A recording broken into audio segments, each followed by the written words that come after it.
natin si Sir Tristan, kasama pa rin natin si Dax. Sabi ko, Dax, huwag kang lalayo sa akin eh. Okay, sir, ito ang isa pa sa mga appliance natin sa bahay, yung electric, tawag dito, airpot. Ano naman tinitest natin dyan, sir? Sa testing na to, stability ng appliance ang ginagawa natin. Titingnan natin kung medyo na-incline yung plane, matutumba ba siya. Delikado kasi, halimbawa niyan, may kumukulo yung tubig. Baka Dilap doon sa balat mo, diba? At meron nga siyang tubig sa loob. Very good. Okay, ito naman pong blender. Anong ginagawa natin sa blender? Dito ang tinatawag naming normal testing. Maraming carrots ang biniblend namin. During and after blending, minomonitor namin yung motor, yung mga parts kung umiinit ba ng todo o kaya magkokos ng apoy o makuryente yung user. Okay, very good. O, eto naman, naku, ang ating electric stove. Halos pareho to ng blender. Normal testing siya. Minomonitor din namin kung yung, kita nyo, test wall to, test floor, kung nakaka-apekto yung init dun sa pinaglalagyan ng appliance. Eh nako, lalo na ngayon, Dax, Tristan, malapit ng summer, sobrang init daw, sabi ng Pag-asa. Box office hit na naman ang paggamit ng electric fan. Ano-ano bang mga ginagawa natin para makonsider na safe ito, Dax? Dito, tine-check namin kung pwede bang mapasok to ng daliri. Ay, alam ko yan, finger testing. Ito, ginagawa. Tapos kung ito mapapasok, kung nakapasok siya at ma-touch yung blade, bagsak! hindi siya papasa. Correct, very good. Tapos syempre kailangan din i-test yung mga makina sa loob at saka yung mga wires, right? Tama po yan. Dapat hindi natin nahahawakan yung live parts tsaka yung mga winding sa loob ng motor. Very good. Kasi syempre ito mas accessible sa mga malilinggit na bata. Ang ating rice cooker. Lipat lang tayo ng konti. Sige, Dax, kwento mo. Expert na pala sa testing. Okay. Sige, go.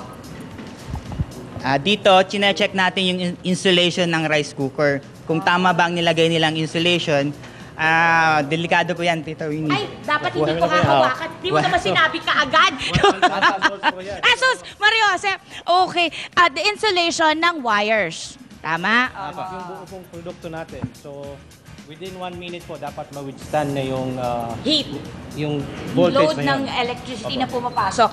Ang last na lang ito, ang toaster oven. Dito, minemeasure natin kung meron bang leakage na dumadaan dito sa body ng toaster. Kasi baka hinawakan mo bigla, nakuryente ka. Very good. Para lahat sa kaligtasan ng consumer ang ating ginagawa. Mamaya marami pa ho tayong ipapakita mula po dito sa Tuve Ryland, dito lamang po sa may bandang Makati. Ngayon naman, makinig tayong lahat dahil naku, may payo si Pinky ngayong araw na ito. Pinky, ano ba advice mo?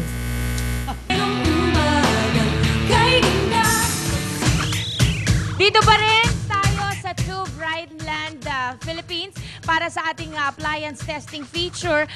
Bukod dun sa inaipakita natin kanina, nag-test din po sila ng mga DVD player, television sets. Tinetest po ito sa radiation emission at tinetest din po ito sa electricity leakage. Ibig sabihin, minsan na-experience mo pagka hinawakan niyo yung kahon o yung casing ng appliance para kayong nag-ground. Ibig sabihin, hindi kagandahan ng pagkakaayos ng kanilang wiring. Yung heating test para tinitingnan kapag nag-init ang appliance, ito ba ay makakaapekto sa wiring sa loob at iba pang mga items na nakapalibot dito para hindi mag-umpisa ng sunog. At ito naman po yung DVD drop test. Sige, sir. Ilang beses natin itong dinadrop? 3 times to. Bakit? Para tingnan natin kung may mga natanggal na wire sa loob na maaaring ikakuryente ng gagamit. Yung tsurang yan, dapat wala. Dapat wala. Dapat wala. Dapat wala. Okay, maraming salamat, Dax, ha? At meron nagte-test din sila ng mga iba pang klase ng mga appliance. Right, Tristan? Ano to? Ito po ay tinatawag natin na drought-proof chamber. Dito po tinetesting natin yung heating test and even endurance test ng mga luminaires. Tulad po ng chandeliers. Opo. Yung mga lampshades natin. Opo. Ito po, tulad natin nakita kanina, those are products that are local consumption yun, ano? But this time, isa po sa mga services namin, international approvals. Okay. So yung mga ini-export. Tama po yan. Alam po natin na ang mga